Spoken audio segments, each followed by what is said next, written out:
हैं। आकाशे तारकां लिंगम पाताले हाटकेश्वरम मृत्युलोके महाकालम सर्वलिंगम नमोस्तुते। आकाश में तारक लिंग के रूप में, पाताल में हाटकेश्वर के रूप में और मृत्युलोक में महाकाल के रूप में स्थित भगवान शिव को प्रणाम। समस्त लिंग स्वरूपों में विद्यमान भगवान शिव को सादर नमस्कार। नाभिदेश उज्जैन का टूट बंधन है महाकाल के साथ, जो महाकाल स्तोत्र में उल्लिखित है।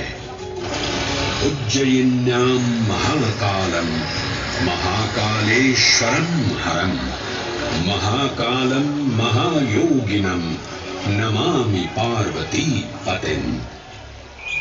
तो चलिए मैं आपको कथा सुनाता हूँ किसी महान उज्जैन नगर की।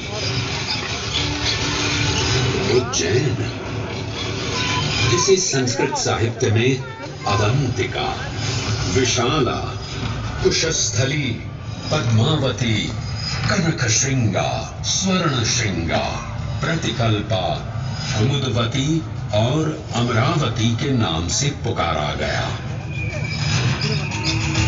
उज्जैन, जो मनुष्य को मोक्ष प्रदान करने वाली 7 नगरियों में से एक है। उज्जैन, जहां 84 महादेव का आशीर्वाद प्राप्त है। उज्जैन, जिस पर सदा ही कृपा रहती है महाकाल की। यहां सतत क्षिप्रा नदी की निर्मल धारा बहती है। डमरू के नाद से जीवन को ऊर्जा मिलती है। घंटियों की झंकार मन को आनंदित करती है। और यहाँ का आकाश शिव आशीष स्वरूप है। श्मशान ऊषर क्षेत्र पीठम तु मनमेव च पंचकत्र न लभ्यते महाकाल पुरद्दते। अर्थात यहाँ पर श्मशान, ऊषर यानी अनुपजाऊ भूमि, क्षेत्र अर्थात पवित्र भूमि, पीठ यानी शक्ति स्थान और मन अर्थात आध्यात्मिक शांति का स्थल, पांचों एक ही स्थान पर उपलब्ध है। ये संयोग महाकाल की नगरी उज्जैन की महिमा को और गरिमामय बना देता है। उज्जैन के इस अलौकिक स्वरूप से प्रभावित हो महाकवि कालिदास अपने काव्य मेघदूत में लिखते हैं, हे जलधर, यदि महाकाल के मंदिर में समय से पहले तुम पहुंच जाओ तो तब तक वहां ठहर जाना जब तक सूर्य आंख से ओझल न हो जाए। शिव की संध्याकालीन आरती के समय नगाड़े जैसी मधुर ध्वनि करते हुए तुम्हें अपने धीर गंभीर गर्जनों का पूरा फल प्राप्त होगा। ये संध्या आरती, जिसे कालिदास ने सराहा है, अत्यंत महत्वपूर्ण है, क्योंकि ये वो प्रहर है जब सभी देवी देवता गंधर्व यहाँ उपस्थित होते हैं।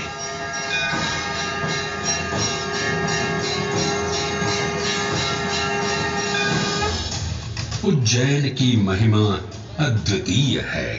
सतयुग, त्रेता युग, द्वापर युग और कलयुग, हर युग में इसका अप्रतिम महत्व रहा है। इस काल यात्रा में सबसे पहले आपको सतयुग के उस कालखंड में ले चलता हूं जहां देव और दानव एकत्रित हैं समुद्र मंथन करने के लिए। मन की आंखों से कल्पना कीजिए, भगवान विष्णु ने कुर्म का रूप ले मंदरांचल पर्वत को अपनी पीठ पर उठा रखा है। सागर से विकराल लहरें उठ रही हैं, मेघ भयानक गर्जना कर रहे हैं। देव और दानव वासुकी सर्प को नेति बना और मंदार पर्वत को मथनी बना सागर को मथ रहे हैं कि तभी जल का पाप कालकूट विष निकलता है और पूरी सृष्टि को अपने ताप से झुलसाने लगता है। इस भयावह स्थिति ने देवताओं और असुरों के बीच हाहाकार मचा दिया। ये कैसा अनर्थ है? लक्ष्य था अमृतत्व का, पर अब मृत्यु की विकराल छवि हमारी आंखों के समक्ष मंडरा रही है। इस भयंकर संकट से केवल वही उद्धारकर्ता मुक्ति दिला सकते हैं जो समस्त विश्व के परम संरक्षक हैं। तभी सब महादेव की शरण में जाते हैं और पुकार लगाते हैं, ओम नमो भगवते रुद्राय। और फिर तुष्टा महादेव भक्तों की गुहार सुनते हैं, कैलाश से उतरते हैं, विष को अपनी अंजुलि में भर अपने कंठ में धारण करते हैं।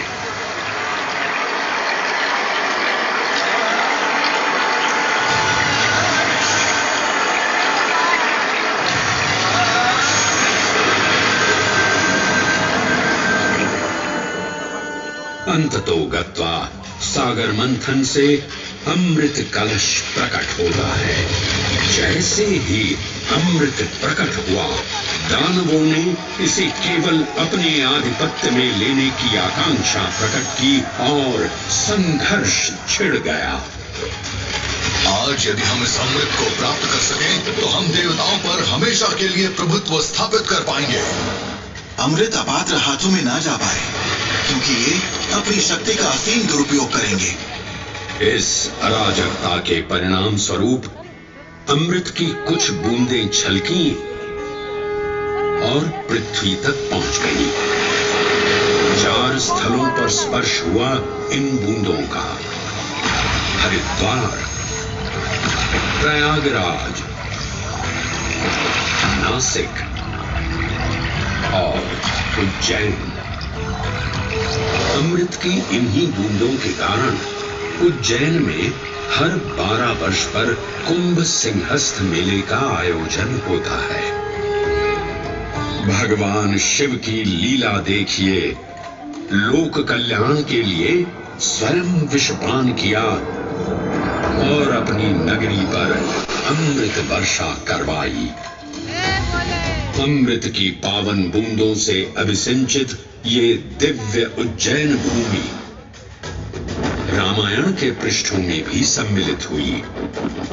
सतयुग के बाद त्रेता युग में माता सीता की खोज में वानर सेना का यहाँ आगमन हुआ।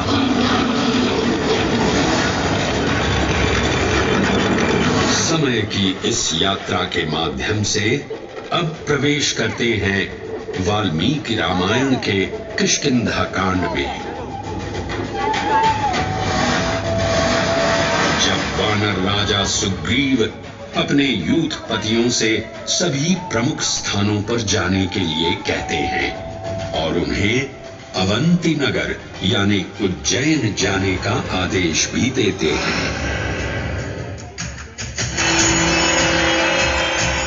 मेखला उत्कल के क्षेत्र, दशर्न के नगर, आभ्रवंती, अवंती और विदर्भ के राज्य, साथ ही माहिष्का के आकर्षक राज्य में भी पूरी तरह से खोजना होगा। एक युग भगवान विष्णु के राम अवतार से संपृक्त और अगला युग उन्हीं के एक और दिव्य अवतार से समरस होना, ये अद्वितीय संगम केवल उज्जैन में ही संभव था। परंतु एक क्षण ठहरिए और ध्यान से सुनिए। ये हैं महाकाल के 1008 दिव्य नाम। हाँ, मैंने काल चक्र को परिवर्तित कर दिया है और अब द्वापर युग का शुभारंभ हो चुका है। विस्मय पूर्ण हो जाएंगे ये जानकर कि महाकाल के इन नामों को स्वयं भगवान श्री कृष्ण ने रचकर पिरोया था। महाकाल सहस्रनामावली की ये अद्भुत रचना उस समय की है जब योगेश्वर कृष्ण, उनके मित्र सुदामा और शेषावतार बलराम ने अवंती नगरी में स्थित सांदीपनी ऋषि के आश्रम में वेदांत दर्शन और शस्त्र विद्या की शिक्षा ग्रहण की थी। कहते हैं कि भगवान श्री कृष्ण को अवंती ने ऐसा मंत्र मुग्ध कर दिया कि यहां 64 दिनों तक रुककर उन्होंने 64 विद्याएं और 14 कलाओं का ज्ञान लिया। उज्जैन का संबंध महाभारत से भी जुड़ा हुआ है। इस महान महाकाव्य के वन पर्व में उल्लेख किया गया है कि महाकालेश्वर मंदिर में स्थित कोटि तीर्थ जल का स्पर्श मात्र करने से अश्वमेध यज्ञ के समान फल प्राप्त होता था। और फिर परिवर्तन की इस अनवरत धारा ने एक नई कहानी लिखी। उज्जैन में उदय हुआ मौर्य वंश का।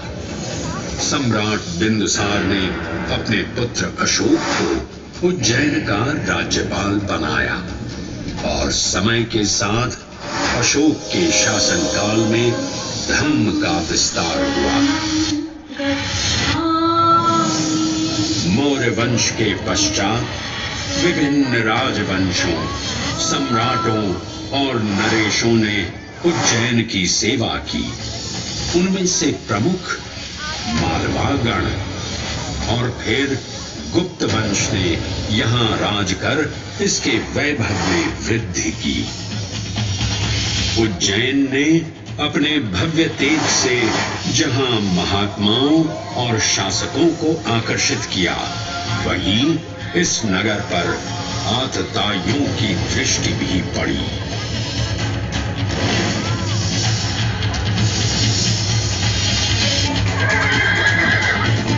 शक मध्य एशिया की खानाबदोश जनजाति थी जिन्होंने उत्तर पश्चिमी और मध्य भारत के कुछ हिस्सों पर आक्रमण कर अपना शासन स्थापित किया। ईसा पूर्व प्रथम शताब्दी में जब भारत शकों के अत्याचार से त्रस्त था, तब उन शकों ने उज्जैन पर भी कब्जा कर लिया और फिर उज्जैन में उदय हुआ एक तेजस्वी योद्धा महाराज विक्रमादित्य का। एक तरफ शकों का बल तो दूसरी तरफ विक्रमादित्य का अद्वितीय पराक्रम। विक्रमादित्य की तलवार महादेव के तीसरे नेत्र सी चमकी। प्रचंड युद्ध हुआ। महाकाल की कृपा से शूरवीरों ने शकों को परास्त किया और उज्जैन में गणतांत्रिक शासन स्थापित किया।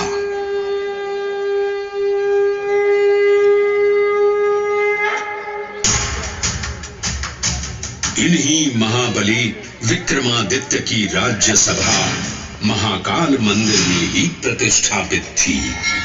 आज भी इस मंदिर की घंटियों में विक्रमादित्य की वीरता और शौर्य की प्रतिध्वनि गुंजायमान होती है। राजा विक्रमादित्य और शकों के मध्य हुए युद्ध ने उज्जैन को काल चक्र से अभिन्न रूप से जोड़ दिया, क्योंकि जिस दिन उनको विजय प्राप्त हुई उस गौरवशाली उपलब्धि के सम्मान में एक नवीन पंचांग का शुभारंभ किया गया, विक्रम संवत पंचांग। आज भी कई हिंदू पर्व और धार्मिक अनुष्ठान विक्रम संवत पर आधारित हैं।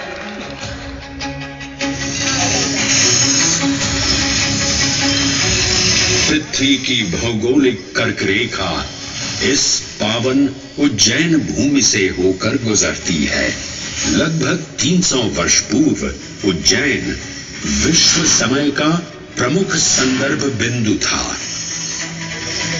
यही कारण है कि उज्जैन की वेदशाला में वराहमिहिर, आदित्य दास, ब्रह्मगुप्त, आर्यभट्ट और भास्कराचार्य जैसे महान विद्वान अनुसंधान और अध्ययन में तल्लीन रहते थे। खगोल शास्त्र का केंद्र, महाकालेश्वर का आवास, जगत गुरु कृष्ण की नगरी, विक्रमादित्य का राज। जयति जय उज्जयिनी, वैभवशालिनी नगरी उज्जैन।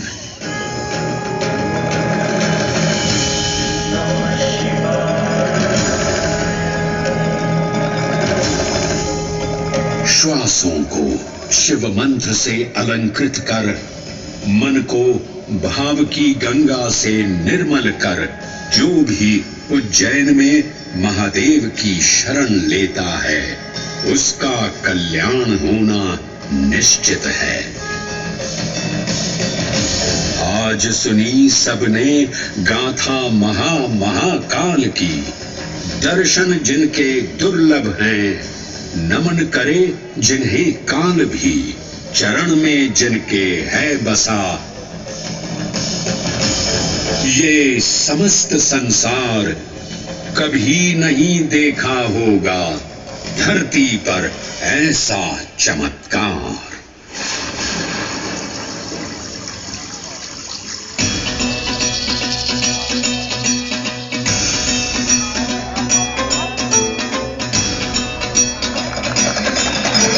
जटाटवी गलच्चल प्रवाह पावितस्थले गले विलम्बिताम्बुजं तुंगमा